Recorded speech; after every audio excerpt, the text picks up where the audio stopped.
Ողջույն եւ բարի գալուստ Փիսոն podcast։ Ձեզ հետ կրկին Փիսոն է։ Այսօր խոսելու ենք մի շատ տարածված, բայց հաճախ աննկատ խնդրի մասին՝ կենդանիների սխալ կերակրման։ Եթե երբևէ տեսել եք փողոցային շուն կամ կատու, հավանաբար մտածել եք, թե ինչ կարող եք տալ նրան ուտելու։ Շատ մարդիկ այդ պահին անում են այն, ինչ իրենց թվում է ամենաճիշտը՝ տալիս են հաց։ Ի վերջո հացը սնունդ է, թե չէ, բայց իրականությունն այնքան էլ պարզ չէ։ Թեև հացը կարող է ժամանակավորապես հագեցնել քաղցի զգացումը, այն չի պարունակում այն սննդանյութերը, որոնց կարիքն ունեն կենդանիները։ Հատկապես կատուները մսակեր կենդանիներ են, եւ նրանց օրգանիզմը նախատեսված չէ հիմնականում հացով կամ նման սնունդով սնվելու համար։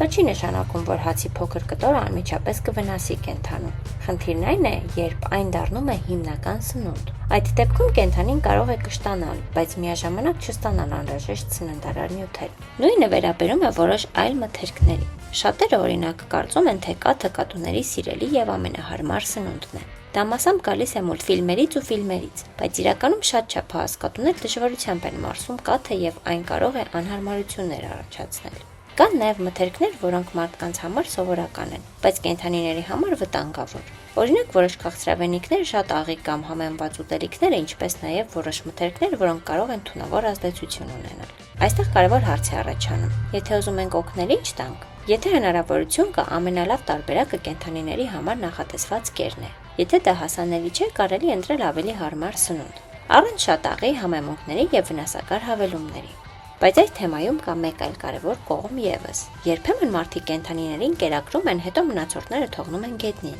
Այդ սնունդը կարող է փչանալ, գրավել միջատների կամ նույնիսկ վնասել այլ կենդանիների։ Օգնելը միայն սնունդ տալը չէ, օգնելը նաև պատասխանատու ձևով կերակրելն է։ Շատ հաճախ լավ մտադրությունը բավարար չէ։ Լավ մտադրությանը պետք է միանա նաև տեղեկացվածությունը, որովհետև երբ գիտենք, թե ինչն է օգտակար եւ ինչը ոչ, մեր օգնությունն իսկապես դառնում է օգնություն։ Հաջորդ անգամ, երբ որոշեք կերակրել փողոցային կենդանուն, մի պահ մտածեք ոչ միայն նրա քաղցը հագեցնելու, այլ նաև նրա առողջության մասին։ Երբեմն ճիշտ ընտրված փոքր չափաբաժինը շատ ավելի արժեքավոր է, քան մեծ քանակությամբ ոչ համապատասխան սնունդը։ Ես Փիսոն եմ, շնորհակալություն, որ լսեցիք Փիսոն podcast-ը։ Եթե տեսանյութը օգտակար էր, բաժանորդագրվեք ալիքին, կիսվեք ընկերների հետ եւ օգնեք, որ այս պարզ, բայց կարևոր ուղերձը հասնի ավելի շատ մարդկանց։ Մինչ հաջորդ հանդիպում։